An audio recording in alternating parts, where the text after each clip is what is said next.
হ্যাঁ, আমি এখন semester 4 course 10 linear algebra second লেকচারটা দেব। ফার্স্ট লেকচারে লিনিয়ার ভেক্টর স্পেসের উদাহরণ দিয়েছিলাম বেশ কিছু, সেই তারই কন্টিনিউশন থেকে শুরু করে সাবস্পেস মূলত বলবো।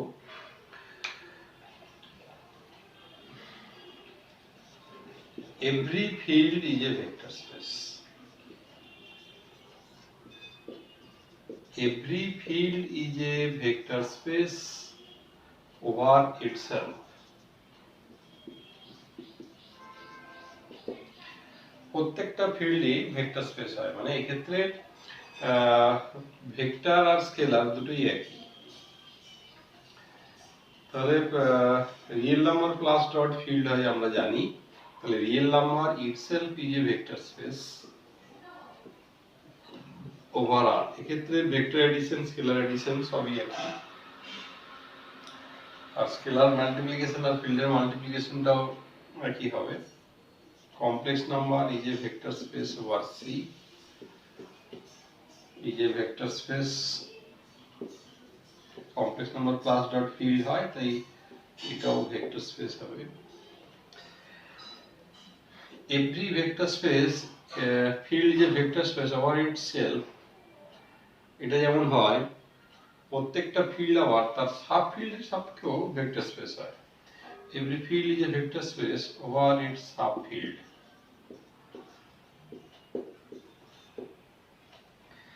তাহলে কি বলবো না, রিয়েল নাম্বার ভেক্টর স্পেস হবে ওভার আর যেমন হবে ওভার কিউ হবে, কেননা কিউ প্লাস ডট এই যে subfield of R plus dot, একই রকম ভাবে কমপ্লেক্স নাম্বার এটা ভেক্টর স্পেস ওভার সিও হবে, ওভার আরও হবে। উল্টোটা হয় না, মানে সাবফিল্ড সাপেক্ষে ফিল্ড ভেক্টর স্পেস হয় না। মানে এটা মনে রাখতে হবে যে ভেক্টর স্পেসের ভেক্টরের সেট আর স্কেলারের সেটটাকে বড় হওয়া চলবে না, ভেক্টর সেট বড় হতে পারে। তার মানে Q is not a vector space over R, মানে রেশনাল নাম্বারটা রিয়েল ফিল্ডের সাপেক্ষে ভেক্টর স্পেস হবে না। মানে এখানে স্কেলারটা হচ্ছে রিয়েল নাম্বার, ভেক্টরটা হচ্ছে রেশনাল নাম্বার। যেমন √2 হচ্ছে এখানে স্কেলার, আর 2 এর 3 হচ্ছে ভেক্টর, গুণ করলে 2√2/3, এটা কিন্তু কিউতে থাকছে না। মানে স্কেলার ভেক্টর গুণ করলে ভেক্টরে থাকা উচিত ভেক্টর সেটে, সেগুলো ক্ষেত্রে হচ্ছেও না। যাই হোক, আমি এই উদাহরণ গুলো আর বেশি না বলে এবারে ভেক্টর সাবস্পেসে যাব। The vector subspace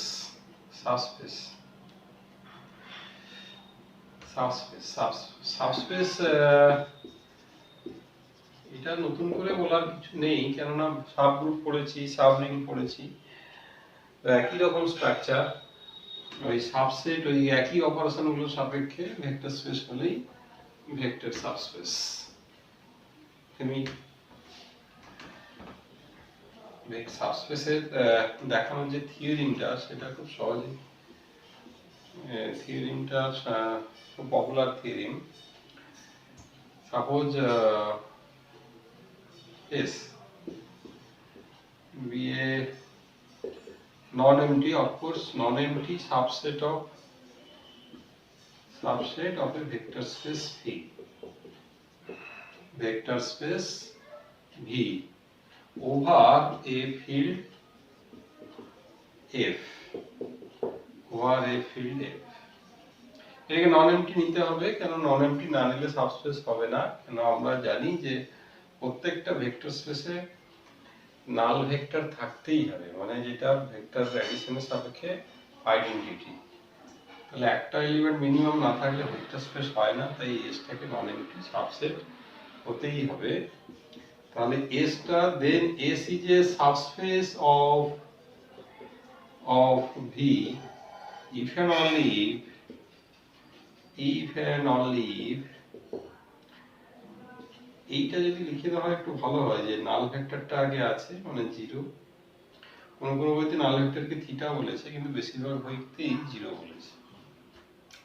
2 নম্বর, alpha beta belongs to S, এটা যদি ইমপ্লাই করে alpha plus beta belongs to S, and third C belongs to F, alpha belongs to S, এটা যদি ইমপ্লাই করে C alpha belongs to S.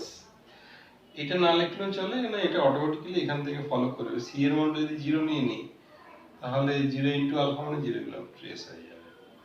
এই দুটো থেকে এই শর্তটা চলে আসে, কিন্তু এটা দিলে কনসেপ্টটা ভালো হওয়ার জন্য অনেক বইতে এটা প্রথমে দিয়ে রাখে। যাই হোক, আমরা এটা জানবো। আবার এই দুটোকে একসঙ্গে এই C alpha plus D beta belongs to S বলবে, যেখানে C D belongs to F আর alpha beta belongs to S, এটা ইমপ্লাই করছে এটা। এই দুটো কন্ডিশনকে একসঙ্গে একটা কন্ডিশন দিয়ে এইভাবে প্রমাণ বলা যায়। এর প্রমাণ খুব ইজি, আমি এটা প্রমাণে যাচ্ছি না, আমি কিছু উদাহরণে যাব,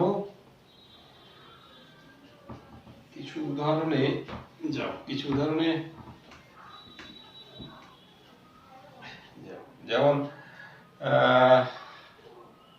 আচ্ছা, তার আগে কিছু একটা ইম্পর্টেন্ট ভেক্টর স্পেস বলতে বেসিক্যালি আমাদের কাছে আর স্কয়ার এবং আর কিউব, এই দুটো গুরুত্ব সব থেকে বেশি। এই দুটোর সঙ্গে আমাদের জিওমেট্রিটা মেলে। জিওমেট্রি 2 ডাইমেনশন আর 3 ডাইমেনশন, এটা 2 ডাইমেনশন। তো প্রথমে সাবস্পেসেস অফ আর স্কয়ার, এটা একটু বলে নিই। সাবস্পেসেস অফ আর স্কয়ার, মূলত 3 ধরনের সাবস্পেস আছে আর স্কয়ারে, 3টে টাইপের। একটা হচ্ছে 0 0, আর একটা হচ্ছে ও নিজে, আর 3 নম্বর যেটা সেটা হচ্ছে any straight line passing through the origin, any straight line passing through the origin. তার মধ্যে এই যে সাবস্পেসটা, এটা খুব সহজে দেখানো যায় বলে এটাকে বলি আমরা ট্রিভিয়াল সাবস্পেস। আর প্রত্যেকটা সাবসেট নিজেকে নিজে সাবসেট হিসেবে ধরা হয়, সেই কারণে আর স্কয়ার নিজেও নিজের একটা সাবস্পেস। তাহলে মোস্ট যেটা পপুলার এবং ফ্যামিলিয়ার সেটা হচ্ছে এইটা, যে কোনো সরল লেখা যারা অরিজিন দিয়ে যাবে তারাই হচ্ছে আর স্কয়ারের সাবস্পেস। এই 3টে প্যাটার্নের বাইরে কিন্তু আর স্কয়ারের কোনো সাবস্পেস নেই। আমি এগুলোকে একটু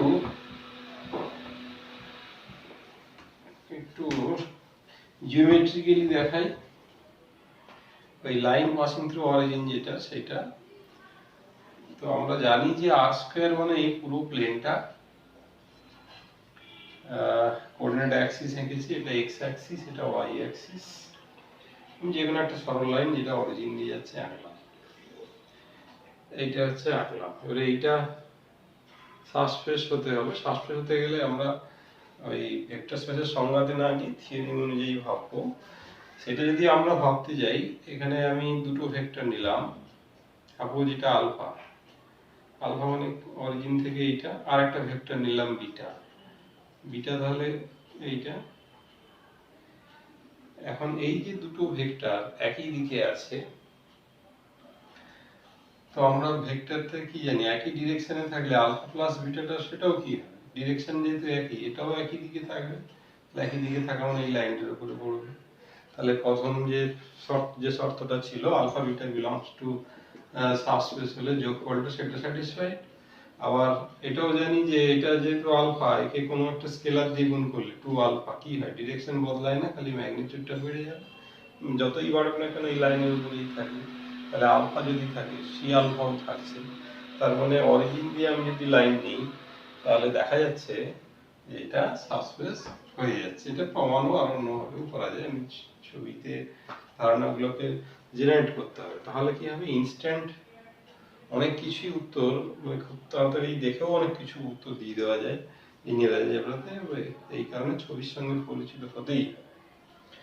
আমি অন্য এক ধরনের এক্সাম্পল দিই। ধরো সরলরেখা অরিজিন দিয়ে যাচ্ছে না,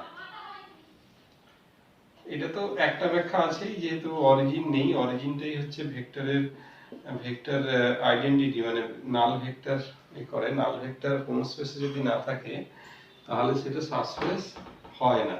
আমি অন্য একটা যুক্তি দেখাবো যাতে সাবস্পেস হচ্ছে না। এখানে আমি নিলাম আলফা, এটাকে আলফা নেই, এটা ধরো আলফা, এটা বিটা, এটা আলফা এটা বিটা, তাহলে আলফা প্লাস বিটা এটা কোথায় হয় আমরা জানি না, এই প্যারালেলোগ্রামটা কমপ্লিট করতে হয়,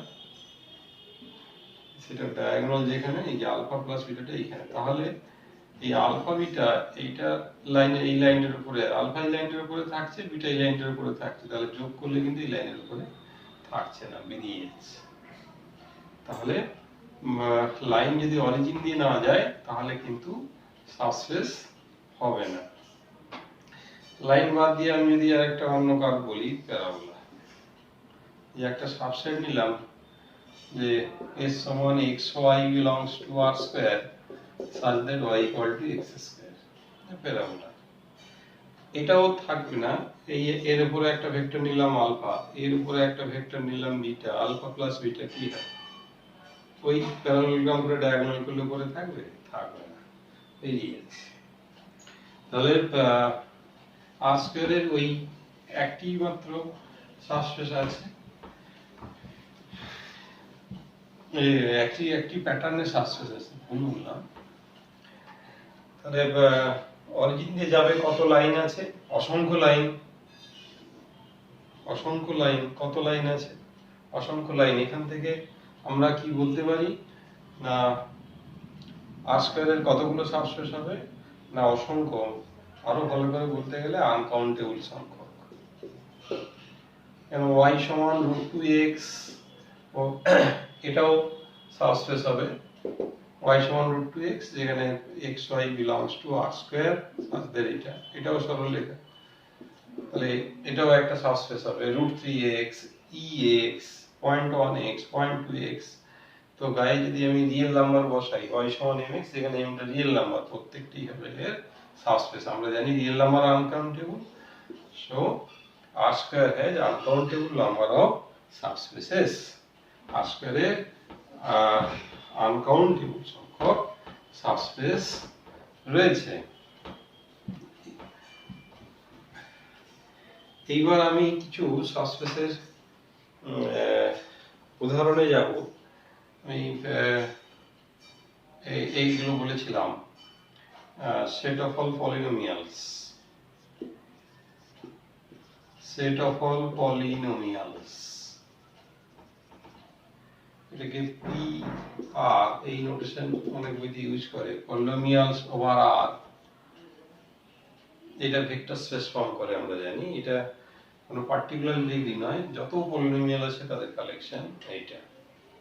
আর P2R হচ্ছে কি না, এটা হচ্ছে set of all polynomials over R of degree less than equal to, মানে ডিগ্রিটা 2 অবধি আর কি, এক্স্যাক্টলি 2 না, আপ টু 2। P3R হচ্ছে আপ টু 3, তাই P2R, P3R, P4R, P5R all are subspaces of PR, all are subspaces of PR।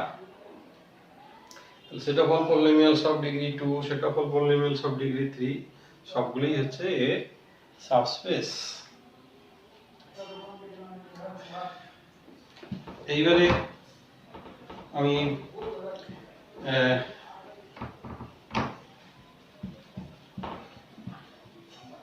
R স্কয়ারের subspace গুলো বলেছি, এবারে একটু আর কিউবের সাবস্পেস বলে নিই। সাবস্পেসেস অফ আর কিউব, যেমন আর স্কয়ারের সাবস্পেস, সমস্ত সাবস্পেসের ধারণা পাওয়া গেছে, আর কিউবেরও পাওয়া যায়। আর স্কয়ার, আর কিউব, এদের সমস্ত সাবস্পেস এর ধারণা পাওয়া যায়, মানে সব প্যাটার্নটা পাওয়া যায়, প্যাটার্নটা পাওয়া যায় মানে এক প্রকার পাওয়া যায়। এর ক্ষেত্রে মূলত 4 ধরনের আছে, একটা তো ট্রিভিয়াল এটা, আর নিজে যেটা আছে এই দুটো বাদ দিয়ে আরো দুটো, এই 2 ডাইমেনশনের মতো, এটাও any straight line passing through origin, এটাও হবে পাসিং থ্রু অরিজিন এটাও হবে, and any plane passing through origin, any plane passing through origin এটাও হবে। এগুলো সমস্তই আর কিউবের সাবস্পেস হবে। তাতে আমরা স্ট্রেট লাইন প্লেন এগুলো অরিজিন দিয়ে যায় কিভাবে আমরা জানি, তাই আমি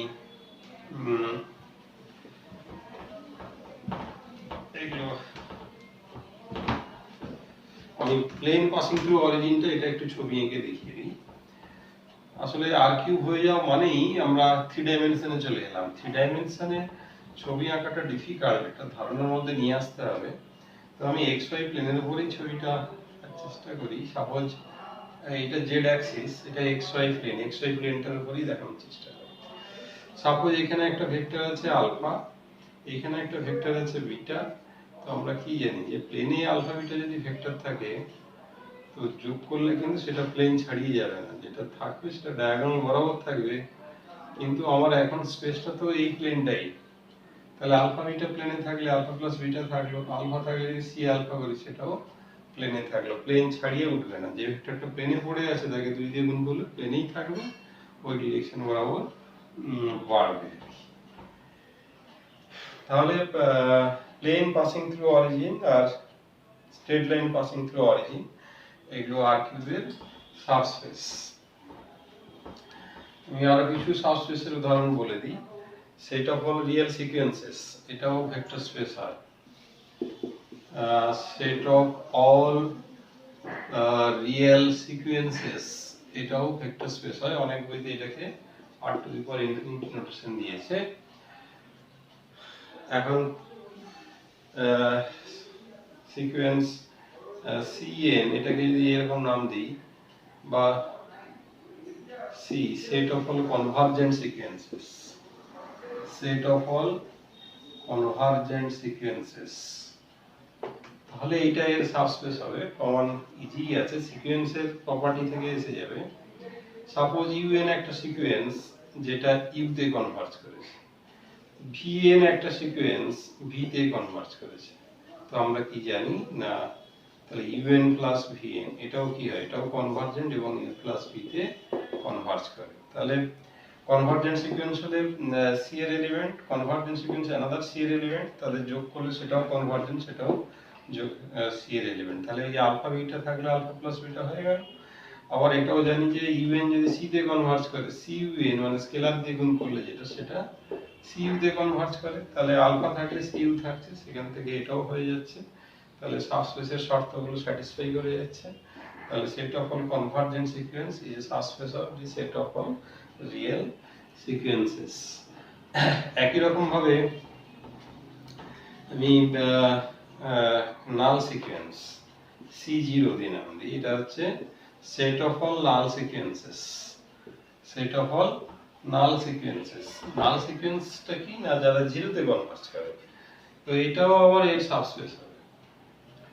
হ্যাঁ, তো জানি আমরা যে ইউএন যদি জিরোতে কনভার্জ করে, ভিএন জিরোতে কনভার্জ করলে, যোগফলও জিরোতে কনভার্জ করবে, ইউএন জিরোতে করলে সিইউএন ও জিরোতে কনভার্জ করবে। So C0 is a subspace of C, C0 is a subspace of r to the power infinity, the set of all real sequences. এবারে আমরা চলে আসি set of all functions, set of all functions। এই যে x to the power f বলা হয়েছিল, আমি interval নিয়ে নিই, suppose 0 1 interval to the power r, এটা তাহলে কি সেট অফ অল ফাংশনস। আমি ওদের নোটেশনটা ভুল লিখলাম, এরকম r টু দি পাওয়ার 0 1, এটা হচ্ছে set of all functions, set of all functions from 0 1 to r।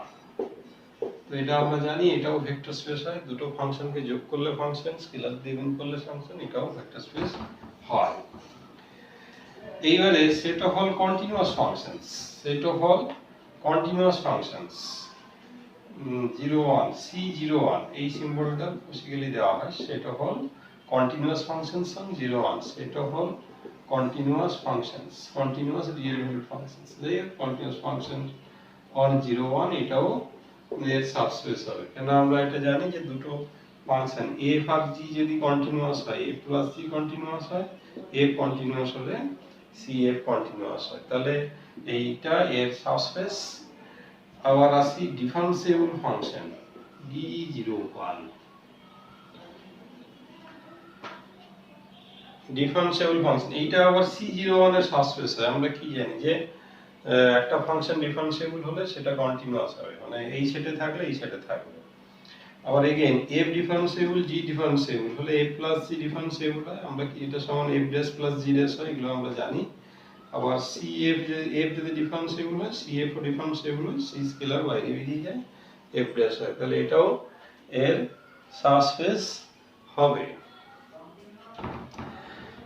এখানে একটা জিনিস রয়েছে, এবারে R01 টা হচ্ছে set of all Riman integrable function, set of all Riman integrable function. আমরা কি জানি না রিমান ইন্টিগ্রেবল ফাংশন, না রিমান ইন্টিগ্রালের ক্ষেত্রেও ওই জিনিসগুলো হয়, f যদি রিমান ইন্টিগ্রেবল হয়, g হয় f প্লাস g হয়, f যদি রিমান ইন্টিগ্রেবল হয়, cf ও রিমান ইন্টিগ্রেবল হয়, তাহলে এটাও সাবস্পেস। তবে এটা সাবস্পেস হচ্ছে সেট অফ অল ফাংশনসের। কেননা আমি এগুলোকে একটু অরালি সাজিয়ে দিই, মানে ডিফারেন্সিয়েবল ফাংশন d01 এর থেকে বড় হচ্ছে c01, মানে ডিফারেন্সিয়েবল হলে কন্টিনিউয়াস হবে, আবার কন্টিনিউয়াস হলে রিমান ইন্টিগ্রেবল হবে। আর এটাকে বলি যে r টু দি পাওয়ার 01, এটা সবথেকে বড়। মানে বেশ কিছু ফাংশন আছে যেগুলো রিমান ইন্টিগ্রেবল হবে না, তাই সবগুলোই প্রপার সাবসেট হবে। মানে বেশ কিছু ফাংশন আছে ডিফারেন্সিয়েবল হয় কিন্তু কন্টিনিউয়াস হয় না, বেশ কিছু ফাংশন আছে কন্টিনিউয়াস হয়, রিমান ইন্টিগ্রেবল হয় কিন্তু কন্টিনিউয়াস হয় না, আবার বেশ কিছু ফাংশন আছে যেগুলো রিমান ইন্টিগ্রেবল হয় না, তাই সবগুলোই হচ্ছে প্রপার সাবসেট। এই কোটেশনটা হবে।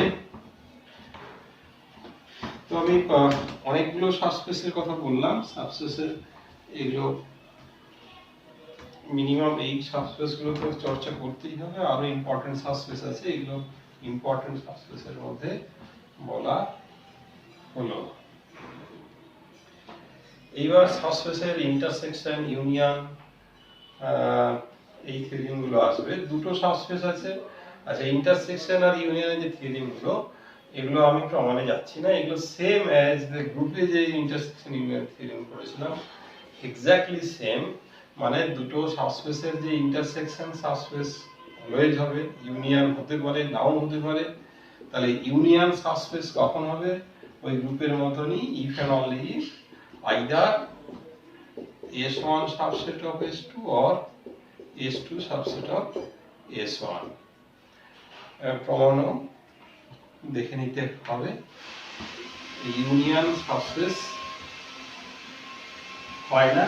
আমি এগুলো খুব সহজে উদাহরণ দেওয়া যাবে। আমি যে ছবি দিয়ে ভাবতে বলেছি, এই সাপোজ আর স্কোয়ার একটা সাবস্পেস, এর এক্স অ্যাক্সিস এটা হচ্ছে স্ট্রেট লাইন অরিজিন দিয়ে যাচ্ছে, এক্স অ্যাক্সিস একটা সাবস্পেস, ওয়াই অ্যাক্সিস একটা সাবস্পেস। এদের ইউনিয়ন না মানে এক্স অ্যাক্সিস আর ওয়াই অ্যাক্সিসের উপরের পয়েন্ট, কিন্তু এই দুটোর ইউনিয়ন কিন্তু সরলরেখা নয়, এই দুটোর ইউনিয়ন কিন্তু সরলরেখা নয়। আবার উদাহরণ দিয়েও দেখানো যাবে। আমি যদি ইউনিয়নে নেই তাহলে এক্স অ্যাক্সিসের পয়েন্ট পাবো, ইউনিয়ন নিলে ওয়াই অ্যাক্সিসেরও পয়েন্ট পাবো, কিন্তু যোগ করলে 1 0 প্লাস 0 1, যোগ করলে পয়েন্টটা চলে আসছে এখানে 1 1। তাহলে এইটা তো আর এই এক্স অ্যাক্সিস আর ওয়াই অ্যাক্সিসের মধ্যে নেই, তাহলে যোগ করলে ইউনিয়নে থাকছে না। উদাহরণ দিয়েও দেখাতে পারবো। তো আমি সবসময় ছবিটা ভাবতে বলি, ছবিটা ভাবা খুব দরকার।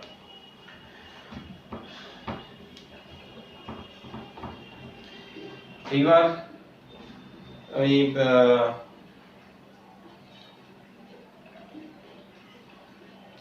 Linear some,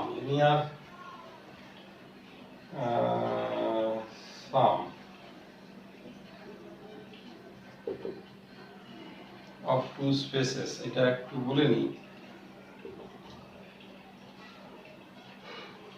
or two subspaces, suppose U একটা সাবস্পেস, W একটা সাবস্পেস, এটাকে এইভাবে বলা হয় U belongs to U, W belongs to W, মানে ইউ এর একটা এলিমেন্ট ডাব্লিউ এর একটা এলিমেন্ট নিয়ে যোগ যত পসিবিলিটিস উপায়ে যোগ করা যায় সব পুরো টোটালিটি যে সেটটা সেটা হচ্ছে ইউ প্লাস ডাব্লিউ। এইটা কিন্তু সাবস্পেস হবে, এইটা কিন্তু সাবস্পেস হবে। আচ্ছা, আমি লিনিয়ার সাম এবারে জেনারেটিং সেট এগুলো আমি আস্তে আস্তে বলবো, আজকে এই পর্যন্ত।